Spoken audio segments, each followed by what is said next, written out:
Okay, this is part 2 of my clay earrings with scrapbook paper and resin. And I did let these dry. We put the top coat of glue on them and they're all dry. Let them dry for about an hour, I would say, so they're not tacky anymore. You can just barely see I don't know how close to get, but just see a little bit of the brush strokes. And you could absolutely just be done and they're beautiful like that. Just put your findings on them. But yeah, like I said, putting resin on them just makes them pop, makes them shine. Just brings it to the next level. Aren't those so cute? I think they're really cute. Decided I needed to show you a little more close up after watching that first video back. These ones I just put some glitter on the clay. You just rub it into the clay for the toppers. And then cut out your shapes and put some resin on top. I thought they turned out really cute. I couldn't decide. I had a hard time deciding what to put on the tops of these because everything I tried made it look like a tie. Like, I wanted to use these cute wooden ones, but yeah, I just felt like it made it look like a tie. Isn't that fun? This is a sneak peek of my summer daisy collection that I'm starting to work on. I thought they turned out really cute. Anyway, where was I? So, yeah, you could just be finished and leave them like that. You could put some Varathane. I do really like the Varathane gloss, and it's great for working with clay, and it doesn't leave, barely leaves just a little bit of brush strokes. So it looks really nice. I can link that below too if you're interested in that. So what we need to do next is put our resin on. Oh, I wanted to clarify a couple of things from the first video that didn't quite make sense when I said them. I mentioned using a skewer to poke holes in your unbaked clay. And that is only going to work in unbaked clay, obviously. But then you're going to put your paper on top, and so you'll need something to drill the hole through your paper, or just, poke it through the paper with some kind of a piercing tool after you've baked it and you already have your hole in your clay. This is if you don't have like a rotary tool or a Dremel. This Keshi was under $20 and I love it. So I'll link that below too. You'll see me use that in a little bit, but also here's another option, an inexpensive option. I think this was under $10 that I got when I first started doing clay. It's just a hand drill and you just kind of hold the top and push and turn as you go in it, and that will work for your clay with paper, but it's not going to work. Sorry, I keep shaking the table. It's not going to work with resin on top of it, so that's why I got the Keshi, so I could drill through resin. Okay, hopefully that cleared that up. Let's see. That was all I needed to say. So we're going to be using some UV resin. I love this one. I'll link it below too. I tried a few others and they're not great. This one hardens up really well. It doesn't ever stay sticky, and it's really thick and it domes really well, and it doesn't drip off the edge hardly ever, and I don't get bubbles very often. You will need a lighter to pop your bubbles. I forgot to mention that if you're doing the resin. So let's see. I've got this little trivet, like a hot pad kind of a thing that I like to do my resin on. You can just put it on anything. I have this. This is another alternative. I use this a lot. It's from the Dollar Tree. As you can see, I've used it to drill on because then I can make sure that things are symmetric, even. But you could put these on here, anything. I used a piece of cardboard when I first started doing resin, but you have to kind of hold it in place with a pin or something as you're working. So here's the resin. I forgot to get my mask out, but when you're working with UV resin, you want to be careful. It does have some fumes. This one's not bad at all, but you should wear a respirator, a mask of some kind, and some gloves. I usually do, but I'm not going to right now for this video. But this part's pretty simple. Okay, so if you don't have a rotary, excuse me, to be clear, if you don't have a rotary tool to drill your holes with at the end, you'll want to go ahead and you either will have put your holes in your unbaked clay and then use a paper piercer or a hand drill to drill through the paper, and then you would resin around that hole. Try not to get it in the hole. And this resin is really good that way because it stays in place where you put it. It's so thick. And then, yeah, or you could go ahead and drill through this with your hand drill if you have one of those. But I'm going to use Mikeshi rotary tool. So I am going to go ahead, and it just looks so much neater to drill the hole after, so much cleaner. It doesn't warp your shape. All you need to do, squeeze some out. I squeeze out a pretty good amount, kind of around the outer edge, and then drag it kind of through the center like that, and it'll kind of start to close up on itself. You have to kind of test it out, like how much you need. You'll get used to it on each piece.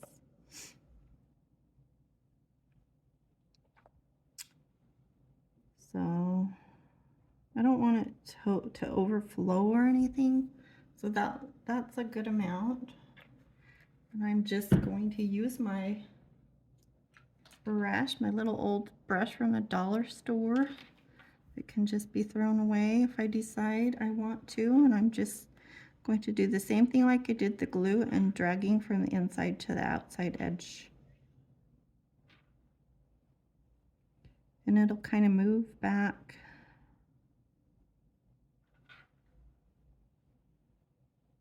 Where it wants to go, just kind of fills in all the gaps.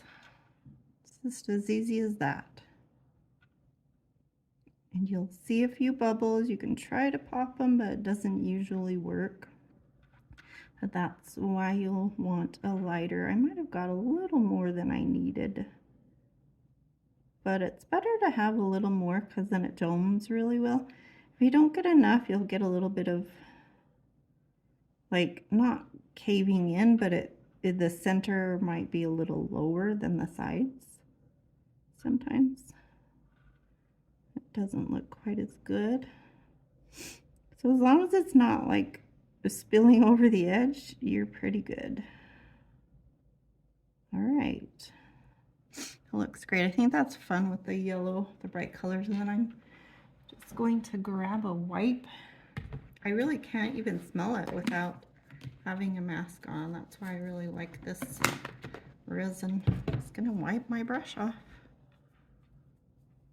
And I try to keep this out of the sun so it doesn't get hard, but today actually did have a little bit of sun for the first time in a long time. Let's see. And it did get a little bit hard, but it doesn't matter because you're just trying to move that resin out to the sides. And usually people will use like a silicone tool to do that anyway, which is hard. I'm trying to find my lighter here on my messy table. I thought I got it out. Okay. I'm going to grab my lighter really fast. I swear I got it out. I don't know where it is. There it is. You can get these at the dollar store too. I think I'll do a video on things I get from the dollar store that I use for my clay jewelry. So all you do, gosh, that's a tough one, is just run it over and it will pop those bubbles for you. And hopefully I don't have any dust. I see a little something there, but it's not usually totally visible. Okay, that's it. All we have to do is put our little lamp over it now. So this lamp can do 1 minute or 2 minutes at a time. So this is nice. I have a big lamp and you have to actually slide it inside so this doesn't fit, but this can go over anything. I love it. It's so easy, but it only works for 2 minutes at a time. So you do have to keep pushing it. If you push it in and hold it for a couple seconds, it will turn on itself while you're holding it, and that will time it for 2 minutes. If you just push the button quickly, it'll turn on for 1 minute. And usually I do 4 to 6 minutes on these, and they're totally good. I did get a couple things out to show you while we're waiting for that to cure. Like I talked about before, I love making clay jewelry because I've been making jewelry for so long, but you're limited to, to the stones that you can find and the colors that you can find them in. But I thought these turned out so pretty. They look like marble or stone. I did actually hang some rainbow moonstones from the clay, which I thought was a really pretty touch. So yeah, those are some of my favorites. Love those. Love rainbow moonstone. I use a lot of that in my jewelry that I sell at the Sand People stores. It's a much more upscale type store. I mostly do sterling silver and gold fill jewelry there. I do a lot of pearls and semi-precious stones like aquamarine, moonstone, peach moonstone, chalcedony. This is another fun one I did. I made my own drusies for the toppers. I hope. It's so hard to pick up the sparkle on the drusies. I hope you can see that. I think they're really pretty. This is some more of that stone look, and I did put a little bit of resin on that to make it, just make it really shine. It's got a little bit of gold leaf. Okay, I'm going to do that one more time for a couple more minutes, and hopefully that will be all it needs. What else have I got here? I've been working on some Easter things. Got some little bunnies here. Really adorable. This is my first time doing flowers. I thought they turned out so cute. I love this little cutter. This came in a set, this little bunny cutter. It's so small. It's like 3/4 of an inch. But it came in a set with these little Easter eggs. I thought they were so adorable. See if I can get them off the stand here. Isn't that cute? So sweet. There are a bunch of little eggs in it. There's little chicks in the set. They're all like under 1 inch. They're just little. They'd be perfect for studs.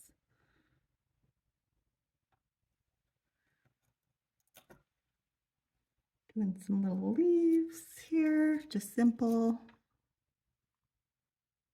classic kind of thing. Some cute little flowers for spring. So, yeah, we're still waiting for that to cure, hopefully. It feels like it's about done. This little tiny lamp really surprises me how strong it is. Like I said, if you don't want to invest in a lamp, or you can get a UV flashlight. I think there's other things that you could get that are inexpensive, but yeah, just set it outside. It will even work if it's not sunny, but it takes a lot longer, like maybe an hour or two, I want to say. So I think that's about ready. Just gonna give it one more minute.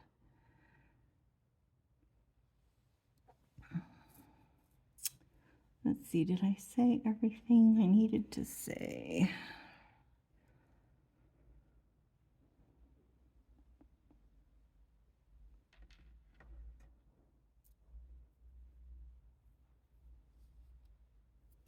Have you guys tried clay jewelry before? Let me know. Love to hear about what you make. Let's see, let's check it out. Oh, it's done. Feels good. Nice and dry. It's not sticky at all. I'm gonna just set my little lamp down and move aside. Okay, here's another Dollar Tree item I used to drill on. To drill our holes. I'll probably use my little mat too. Probably just set the mat right on top of that. So I can measure where I want my holes to go. I want them to go right in the center so that they'll hang evenly. So I like to just kind of, so that's pretty much a 1 inch, so that'll be easy. I'm going to mark the back with I think it's a permanent marker. I've had this forever, you can't even read it. But like a fine Sharpie would work really good for this. Okay, so you can see that line there. I'm gonna go maybe I don't know, 1/8 of an inch. And just make a dot. Do the same thing on the other side.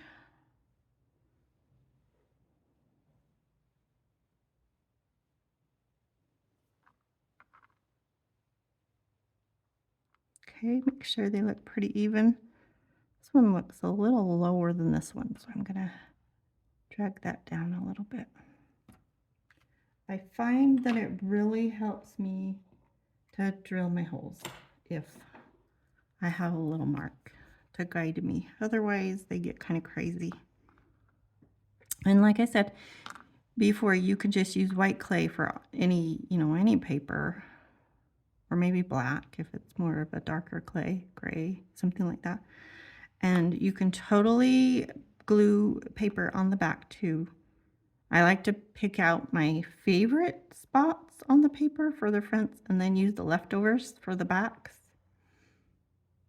And you don't need to resin the back, just put the glue or your Varathane over it and you're good to go. Just so it will be cute on the back. If you don't care, then, I did blue clay, so I thought that would be pretty enough that I wouldn't have to do paper on the back. So let's see if we got that in a good spot. This might be a little bit noisy. I'm going to put it on the second speed. I like the second speed. You'll see how easy it is to drill through this. It's probably going to be a little hard to see me actually doing it with the camera right above it, but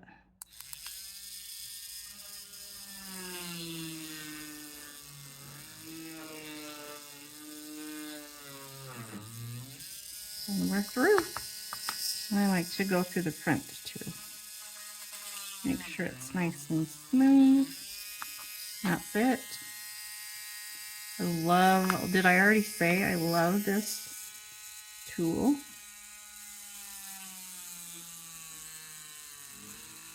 And I don't always get them perfectly even, but I mean, it is handmade. Well, I didn't quite get that one through. There we go.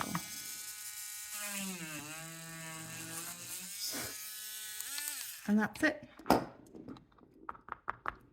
All finished. Take that mess away.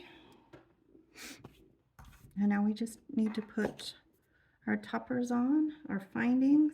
I'm going to wipe that off on my pants again. Isn't that cute?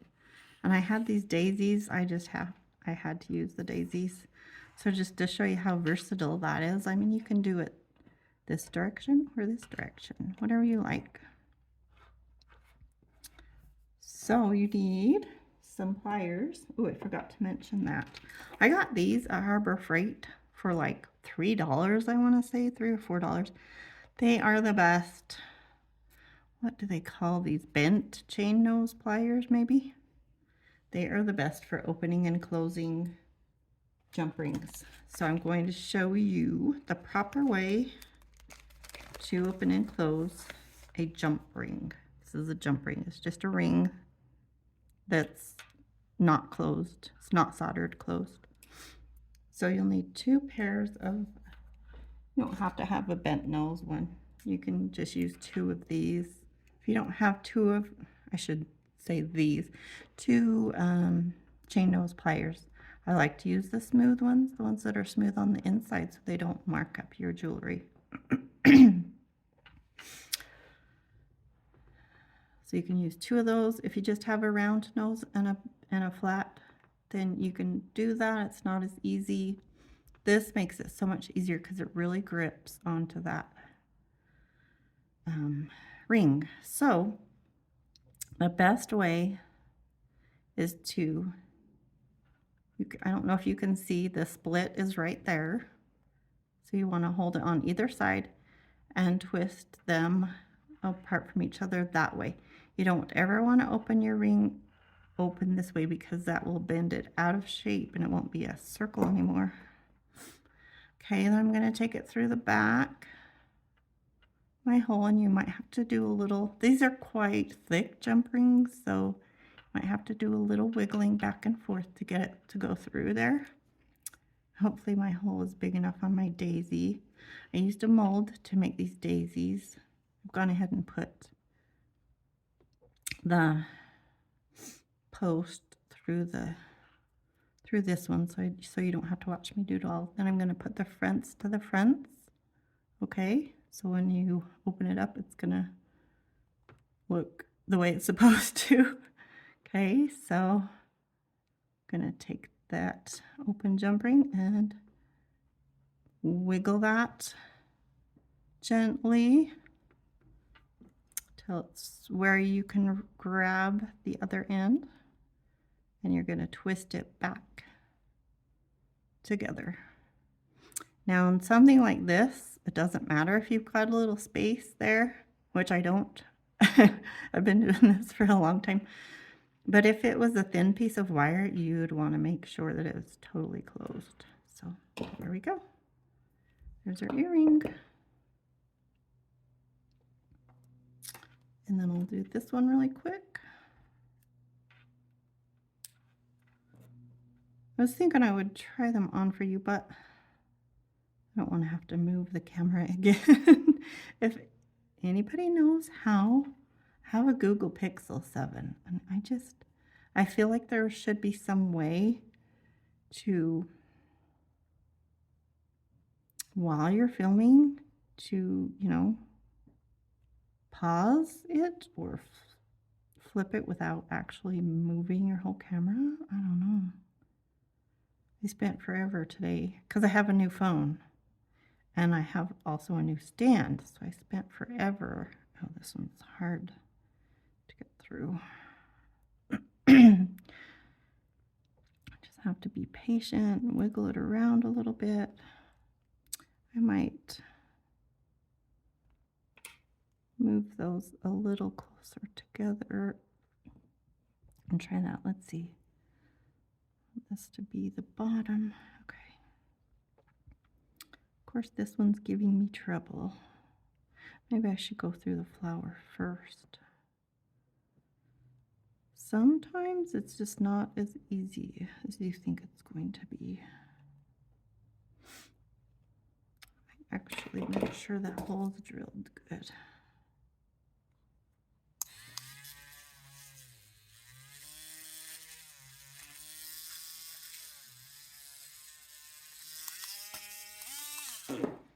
Okay, give it one more shot. Maybe I'll open it up again. All right.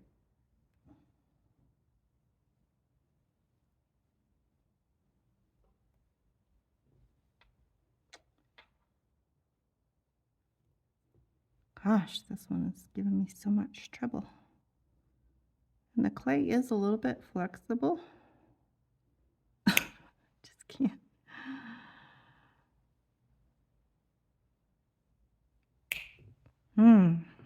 This is where these pliers really come in handy. Okay, that was a tough one. Oh, you know what? I used the wrong jump ring, no wonders. I used the one that was too small.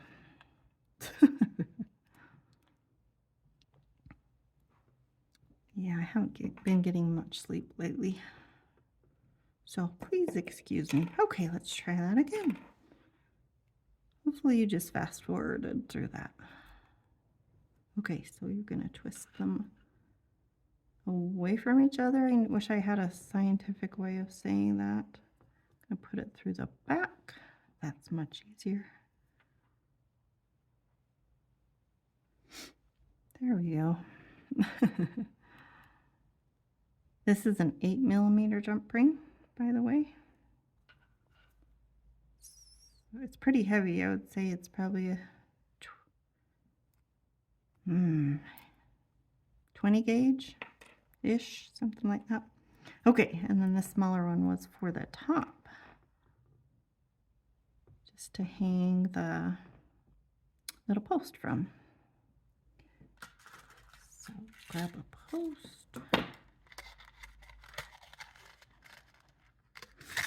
Now some of your posts will have a hole going this way and some of them will be going